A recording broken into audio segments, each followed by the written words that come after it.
नमस्ते दोस्तों, आप सभी का हमारे YouTube channel NSP prep hub पर स्वागत है। जैसा कि हमने DLED एंट्रेंस एग्जाम का PYQ सेशन शुरू किया था, जिसमें हमने एक लेक्चर देख चुके हैं। इसके बाद हम आज दूसरा लेक्चर शुरू करने जा रहे हैं, जो सोशल साइंस का है। इससे पहले भी सोशल साइंस का ही हुआ था, ये 2022 का है। ठीक है, तो शुरू करते हैं आज का सेशन। पहला सवाल है, मतदान करने की कम से कम उम्र क्या है? ठीक है, तो मतदान करना यानी चुनाव करने की सबसे कम से कम उम्र जो है वो याद रखें क्या है? 18 वर्ष। ठीक है, ये 18 वर्ष कब तय किया गया है? तो याद रखें कि ये 61वां संविधान संशोधन हुआ था। ठीक है, ये हुआ था कब? तो 1988 में हुआ था। ठीक है, और 1989 को क्या हुआ था? ये लागू हुआ था। इसी में कहा गया था कि अब मतदान करने की आयु जो भारत में है वो क्या है? 18 वर्ष, यानी जो भी 18 वर्ष की आयु के हो चुके हैं वो मतदान कर सकते हैं। चलो दूसरा सवाल देखते हैं। रॉलेट एक्ट किस वर्ष आया, किस वर्ष पारित किया गया था? तो इससे पहले हमने पढ़ा था कि रॉलेट एक्ट 1919 में आया था। कब आया था? 1919। तीसरा सवाल है, निम्नलिखित में से कौन सा कथन असत्य है? ठीक है, भारत विश्व में फलों का दूसरा सबसे बड़ा उत्पादक है। सही है ये, चूंकि फलों का उत्पादन में पहला नंबर पे जो है वो चीन है। ठीक है, और द्वितीय नंबर पे कौन है? भारत। दूसरा जो है, भारत विश्व में सब्जियों का सबसे बड़ा उत्पादक है। तो सब्जियों का अगर देखा जाए तो उसमें भी चीन है पहला नंबर पे। ठीक है, पहला नंबर पे कौन है? चीन। तो इसमें वो बोल गया रहा है कि भारत विश्व में सब्जियों का सबसे बड़ा उत्पादक है, नहीं, इसमें तो चाइना होगा। ठीक है, तो आंसर कौन सा हो जाएगा? बी। बाकी अगर तीसरा ऑप्शन देखें कि फलों, सब्जियों और मसालों के उत्पादन को बागवानी कहते हैं, सही है ये भी। और उत्तर प्रदेश गेहूं के उत्पादन में अभी देखा जाए तो प्रथम स्थान पर है। चलिए आगे देखते हैं। भारत की स्थलीय सीमा कितने देशों को छूती है? तो भारत की स्थलीय सीमा 7 देशों को छूती है। आप लोग को पता होगा, जैसे कि हम लोग को पता है कि भारत का दक्षिणी इलाका है। ठीक है, और ऊपर का जितनी भी देश है वो सामान्यतः क्या होते हैं कि स्थलीय सीमा ही लगाते हैं। यहाँ पे चीन है। ठीक है, उसके अलावा यहाँ पे आगे देखेंगे नीचे में तो नेपाल है। ठीक है, यहाँ पे भूटान है। आगे देखेंगे तो यहाँ पे क्या है? यहाँ पे बांग्लादेश है, म्यांमार है। तो ये कितने हो गए? टोटल 5। यहाँ पे देखेंगे आप लोग तो पाकिस्तान है। ठीक है, और उसके अलावा यहाँ पे देखेंगे तो अफगानिस्तान है। ठीक है, अफगानिस्तान है। तो इस प्रकार अगर देखा जाए तो टोटल कितने देश हो गए? 7। तो स्थलीय सीमा कितने देशों के साथ भारत का लगता है? 7 देशों के साथ। लेकिन 2 ऐसे देश हैं जो जिससे पूर्ण रूप से पानी से सीमा लगता है। यहाँ पे आप देखेंगे तो श्रीलंका है और यहाँ पे देखेंगे तो मालदीव है। ठीक है, तो 2 ऐसे देश हैं जिसका एक तरह से द्वीपीय देश है, द्वीपीय पड़ोसी देश है। ठीक है, तो अगला देख लेते हैं। विश्व की कितनी प्रतिशत जनसंख्या भारत में रहती है? तो ये तो हम लोग पहले भी देखे थे, लगभग 17.5%। चलिए आगे देख लेते हैं। भारतीय संविधान में नीति निर्देशक तत्व किस देश से लिया गया है? नीति निर्देशक तत्व, इसका उल्लेख अगर देखा जाए भारतीय संविधान के भाग 4 में। ठीक है, और ये अगर देखा जाए तो आर्टिकल जो है वो आर्टिकल याद रखेंगे 36 से 51 तक है।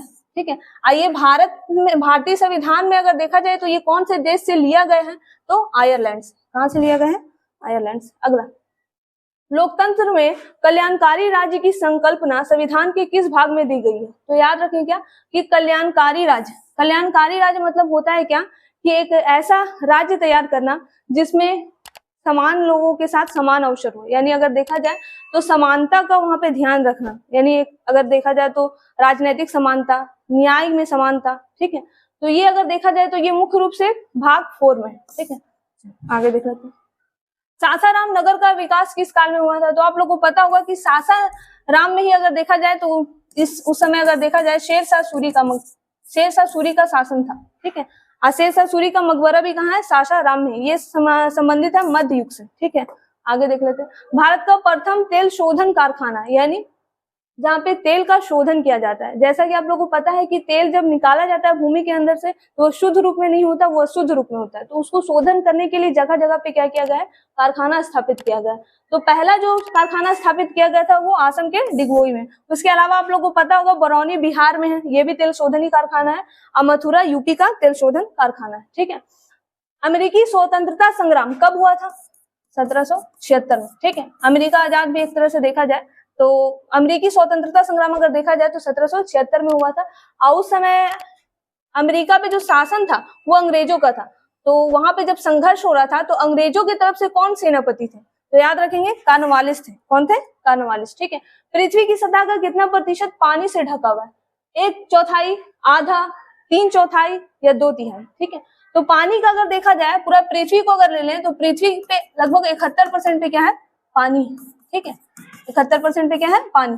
अगर पूरे पृथ्वी की क्षेत्रफल को ले लें तो 71% पे क्या है, पानी, और 29% पे जो है वो क्या है, स्थल है, ठीक है। तो इसमें से फिर ऑप्शन छाटो कि कौन सा हो सकता है। तो अगर देखा जाए तो 1/4 तो नहीं होगा, आधा भी नहीं होगा, ठीक है। 2/3 भी कैसे होगा, 3/4 हो सकता है, 3/4, ठीक है। यानी अगर देखा जाए 3 हिस्सा पे क्या है, पानी है, 4 हिस्सा में तीसरा हिस्सा पे क्या है, पानी, ठीक है। तो आंसर क्या हो जाएगा, सी। अगला, सूचना के अधिकार के आंदोलन की शुरुआत किस राज्य में हुई थी, ठीक है। तो ये होगा राजस्थान। चलो आगे देख लेते हैं। राष्ट्र संघ का स्थायी मुख्यालय कहाँ था, ठीक है। तो ये जिनेवा स्विट्जरलैंड में था। अभी राष्ट्र संघ है नहीं, अभी इसकी जगह पे संयुक्त राष्ट्र संघ आ गया, जिसका मुख्यालय न्यूयॉर्क में। तो आगे देख लेते हैं। एक प्रतिनिधि भिन्न में अंश हमेशा क्या होता है, तो एक प्रतिनिधि है तो उसमें हमेशा याद रखेंगे अंश भी क्या होगा, एक ही होगा। चलो आगे देख लेते हैं। लोकतंत्र की उपलब्धियों में सबसे अधिक सहायक क्या होगा, मतलब लोकतंत्र अगर देखा जाए तो उसको और ज्यादा मजबूत करने के लिए कौन सी परिस्थिति जो होगी वो काफी ज्यादा सहायक होगी। तो अशिक्षा तो बिल्कुल नहीं होगा, ऐसे भी निगेटिव वर्ड है, ठीक है। आर्थिक असमानता, आर्थिक असमानता मतलब एक देश, एक के पास बहुत ज्यादा पैसा है, इतना कि क्या बताएं अंबानी बन रहा है, और दूसरा अगर देखा जाए तो काफी गरीब है। तो ये तो लोकतंत्र के लिए अगर देखा जाए तो बिल्कुल ठीक नहीं है, ठीक है। लोकतंत्र में आर्थिक समानता पर बल दिया जाता है, ना कि आर्थिक असमानता, ठीक है। आगे लिख रहा है क्या, तानाशाही शासन। तानाशाही शासन मतलब होता है कि ऐसा सरकार हो जो किसी का बात नहीं माने, अपने मन से क्या करे, शासन करे। तो यहाँ पे तो नहीं होगा, ठीक है। क्योंकि यहाँ लोकतंत्र में अगर देखा जाए तो जनता की हर बातों को ध्यान में रखा जाता है। तो अगला अगर जो ऑप्शन है विकास और समृद्धि, तो यही क्या होगा, आंसर हो जाएगा। चलो ठीक। एक जनता, एक साम्राज्य और एक नेता का मंत्र किसने दिया था, तो याद रखें ये हिटलर ने दिया था, ठीक है। हिटलर ने, ये नारा हिटलर ने दिया था। किस संधि द्वारा जर्मनी पर कठोर शर्तें लगाई गई थी, ठीक है। तो आप लोग को पता होगा कि प्रथम विश्व युद्ध जो पहले भी क्लास में हमने बताया था कि 1914 से 1918 के बीच में चला था, ठीक है। तो उस समय जितने भी देश थे वो 2 भागों में बढ़ गए थे, ठीक है। एक था कौन सा, मित्र देश या मित्र राष्ट्र, ठीक है। आई क्या था, धुरी राष्ट्र, धुरी राष्ट्र, ठीक है। मित्र राष्ट्र और धुरी राष्ट्र। तो मित्र राष्ट्र की ही क्या हुई थी, विजय हुई थी। और इसमें अगर देखा जाए शामिल थे अमेरिका, ठीक है, साथ ही साथ शामिल थे ब्रिटेन, फ्रांस, ये सब बड़े बड़े कंट्री क्या थे, शामिल थे। अधूरी राष्ट्रों में अगर देखा जाए तो बहुत सारे थे, जैसे ऑस्ट्रिया, जर्मनी वगैरह, ठीक है। तो इसकी हार हो गई थी, इसकी हार हो गई थी। तो मित्र राष्ट्रों के द्वारा बहुत सारा क्या किया गया, उसमें संधि थोपा गया, ठीक है। तो अगर देखा जाए तो जर्मनी पर भी थोपा गया था संधि, क्योंकि ये भी क्या था, धुरी राष्ट्र में शामिल था। तो अगर देखा जाए तो कौन सा संधि थोपा गया था, तो वर्साई की संधि, इसका आंसर हो जाएगा। आगे, निम्नलिखित में से किस फसल को विकसित होने में लगभग 1 वर्ष लगता है, ठीक है। तो 1 वर्ष लगभग उसको विकास होने में, यानी एक तरह से पूर्ण रूप से विकसित होने में जो टाइम लगता है वो 1 वर्ष लगता है, ठीक है, वो गन्ना का। आगे देख लेते हैं। रेशम मार्ग का आरंभ कहाँ से हुआ था, तो रेशम मार्ग का आरंभ चीन से हुआ था, ठीक है। आगे, चीनी उत्पादन में अग्रणी राज्य कौन है, तो वही है कौन, यूपी, ठीक है।